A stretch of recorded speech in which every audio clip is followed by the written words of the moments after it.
Hi, I'm Meredith Bell, and I am very excited today to have with me Lolly Daskal. Lolly is the founder and president of Lead From Within, and that is a global leadership consultancy. And what that means is Lolly is an executive coach. In fact, she's one of the most on-demand executive coaches that I know of. She also is an outstanding facilitator and just an amazing speaker. And Lolly and I have known each other now for several years on social media, and her writing is another aspect of who she is that I just love. She's been published on many of the major business publications, and I'm very excited to have her with me today because we're going to talk about her new book.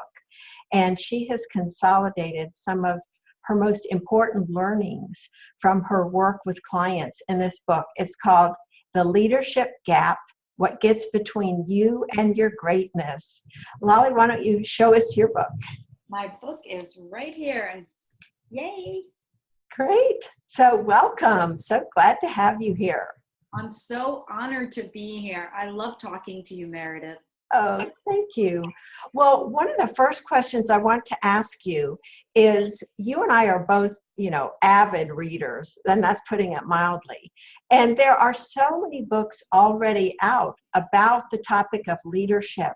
I wanted to find out, what is it that drew you to write a book, and why is yours different from all the other ones that are out there? Thank you for that. That's a great question. So I've always wanted to write a book, but I didn't know what kind of book I wanted to write. Since I write many articles, I write up to 100 articles a month, I was thinking that it would be something like the 10 questions most leaders want to ask, or how to create great businesses. And I actually created a proposal of something just like that, a title just like that. And my agent started to shop around the proposal. And it was one publishing house that asked me a great question. They said, Lolly, what have you been doing all these years as a leadership coach?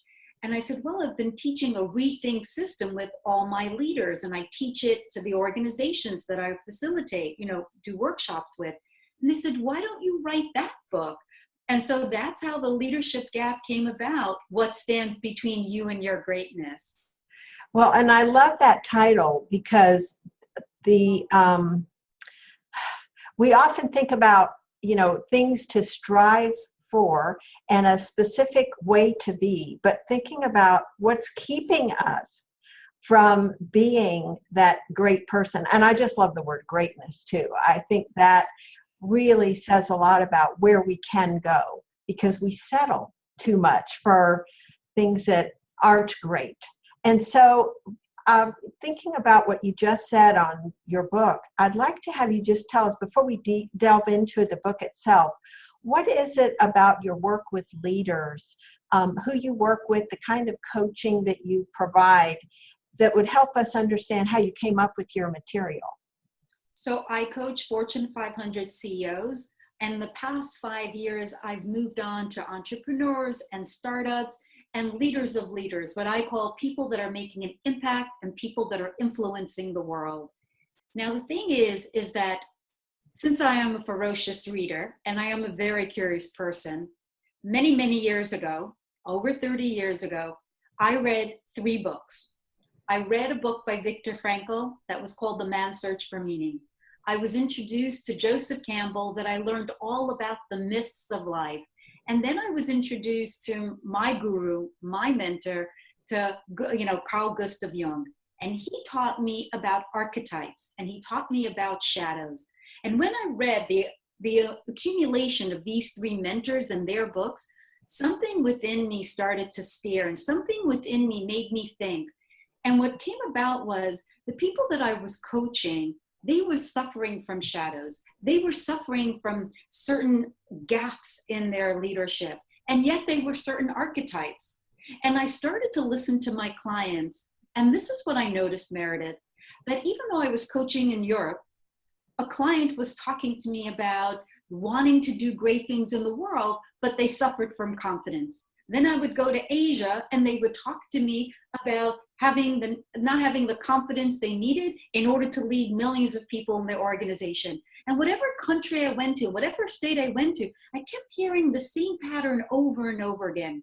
And before I knew it, there were 7 archetypes that were coming across from each individual. But within those individuals that were having these archetypes, these greatness, there was a gap. And I noticed this pattern, and I started to write things down and started to study things, and I started to research things.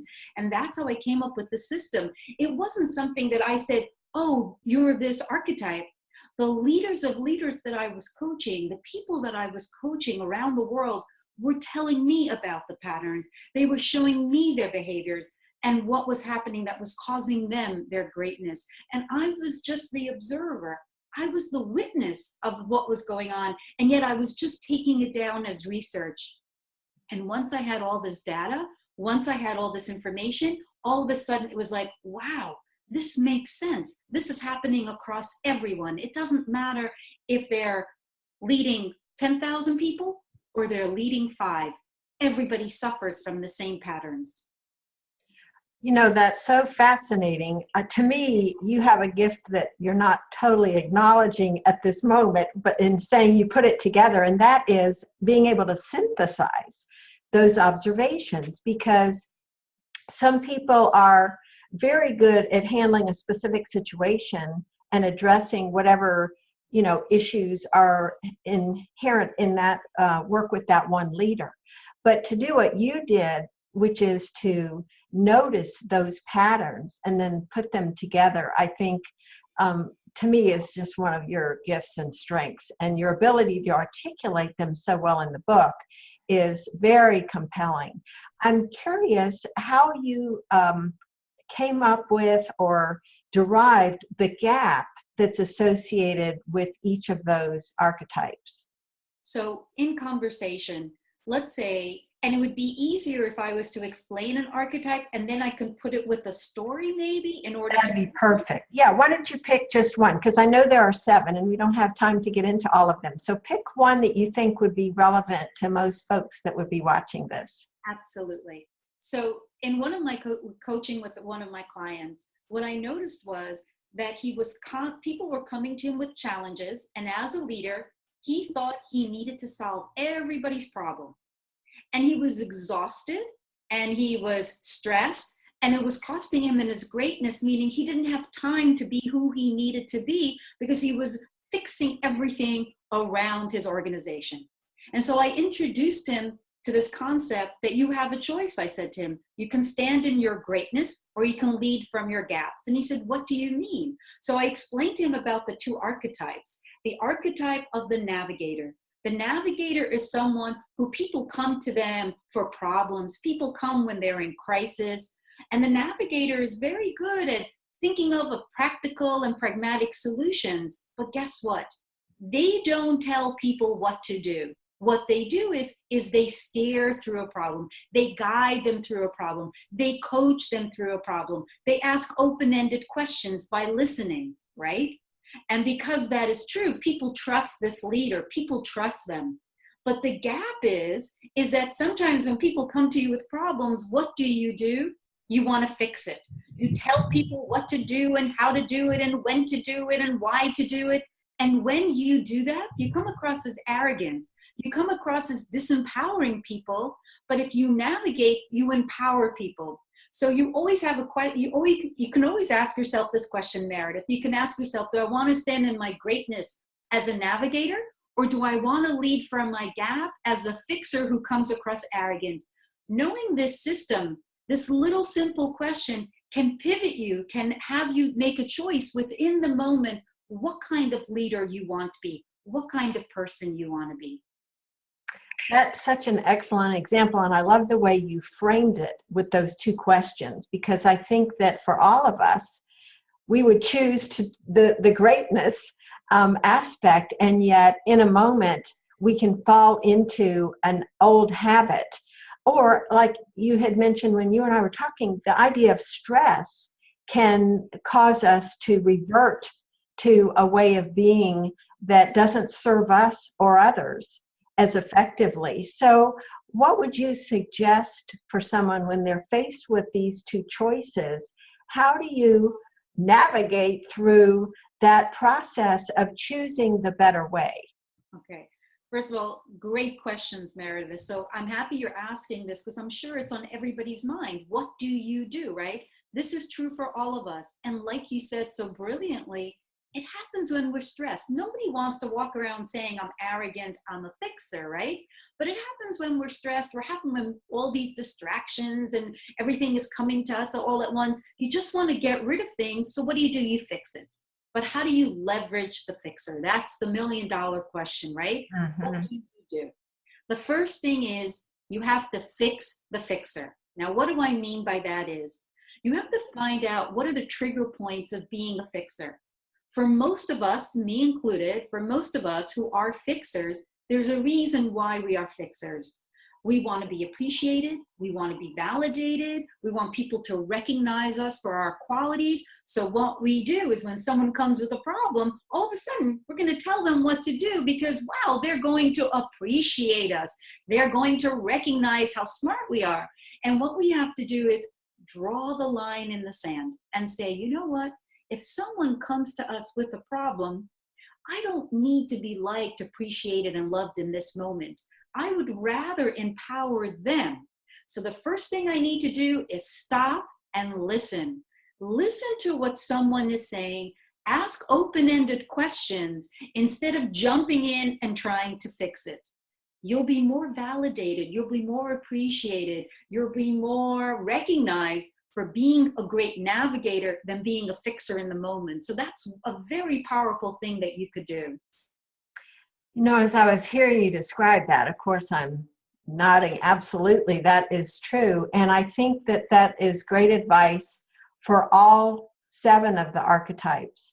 That and to me, what else is required is getting my ego out of the way.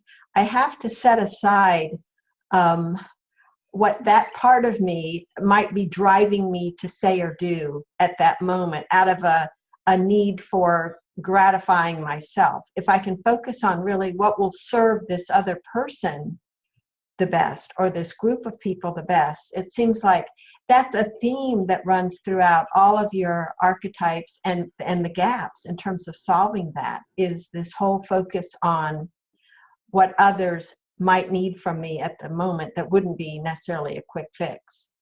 I love what you said about ego. I always say to my clients, what does ego stand for? It means edging greatness out. Perfect. Right? So when you come from your ego, you're edging greatness out.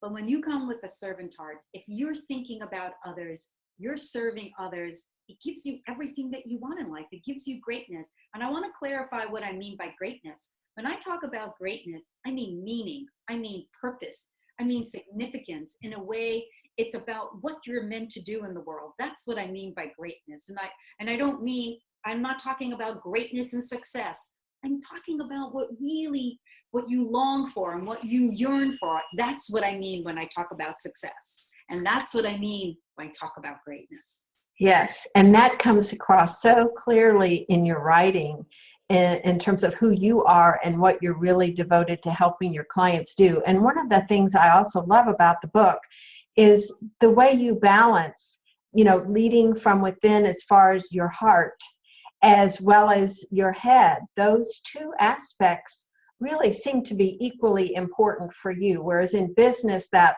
left brain head seems to come up. Can you talk about that a little bit? So I want to talk about that, and I'm happy you brought that up.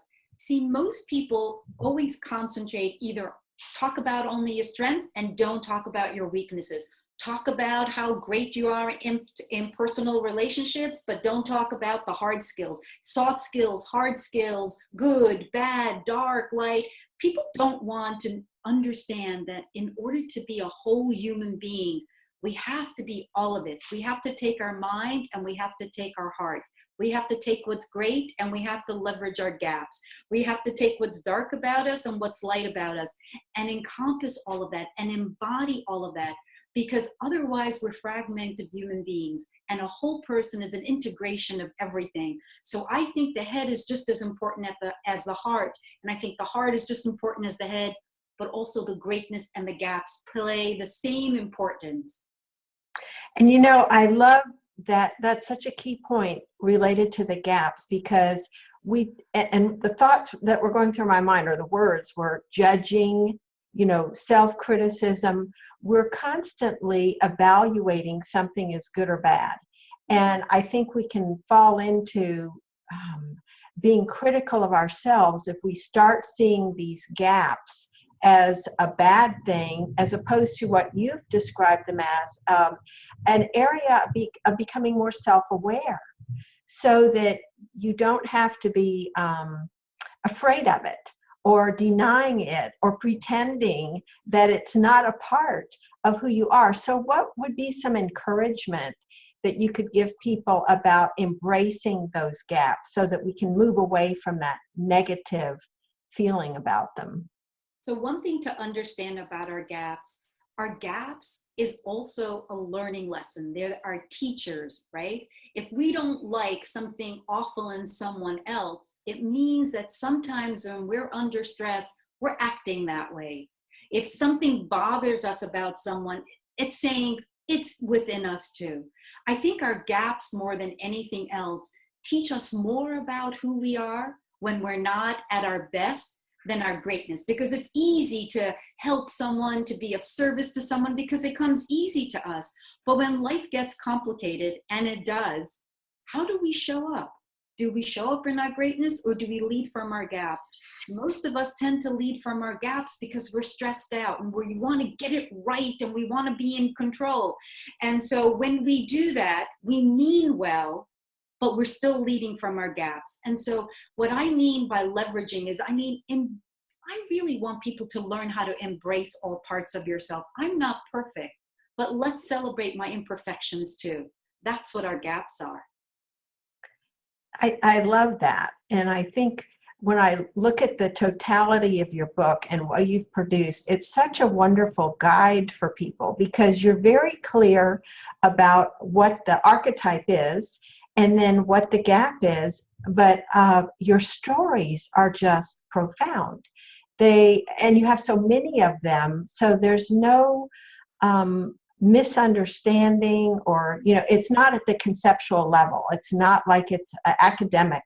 It's very real. You tell very poignant stories excuse me, about how some people have experienced these gaps and the lessons they've learned from them about themselves. And I think that anyone who's in a leadership role owes it to himself or herself to read your book, because I do believe that it's unique, and it's in the message that you send, and just your style of writing is so engaging, and it was hard to put down. I wanted to keep reading and see what's next, because each one of those I think is insightful. And talk to the fact that we're not one archetype. We're not trying to identify which archetype am I, so that you help people understand the purpose of the 7.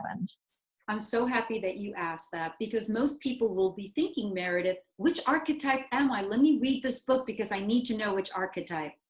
What's really profound about this book, and what makes this book really different, is that these 7 archetypes are situational. Meaning that at any given moment, whatever challenge you're in, whatever circumstances you're in, you could ask yourself, which archetype do I need to be? Am I going to be the navigator or the fixer? Am I going to be the rebel or the imposter? Within a moment, by just asking that question, you're asking yourself, will I stand in my greatness, or will I lead from my gap?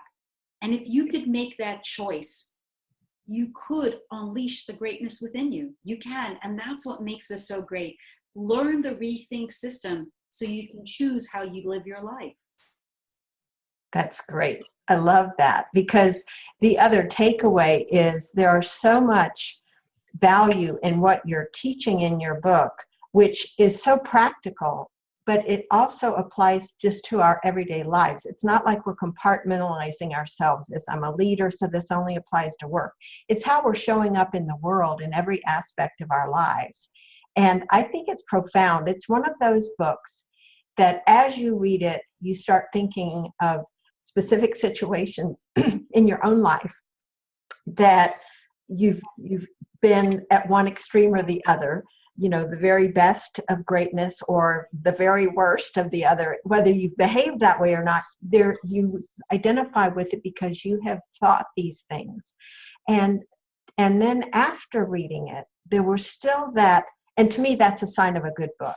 If it makes me keep thinking about the concepts, the ideas, after I've closed the book and I'm back in life and I'm encountering a situation where something that you've written still resonates with me, I think that's the power of a book to transform lives.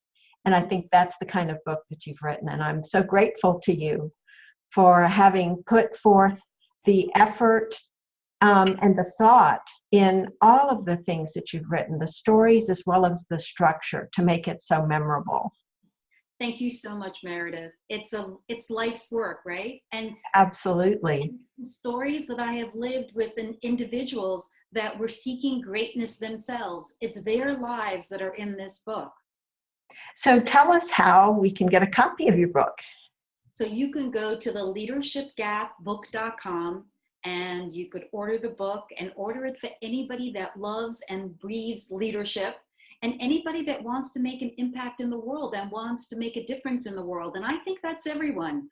It's funny because my daughter had the galley of my book and she passed it around to some of her friends in college and they were like, wow, I love this book.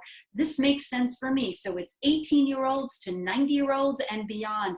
This book is for everyone who wants to lead and unleash with greatness. That's great. So thank you so much. Tell us the website again. theleadershipgapbook.com. Okay, theleadershipgapbook.com.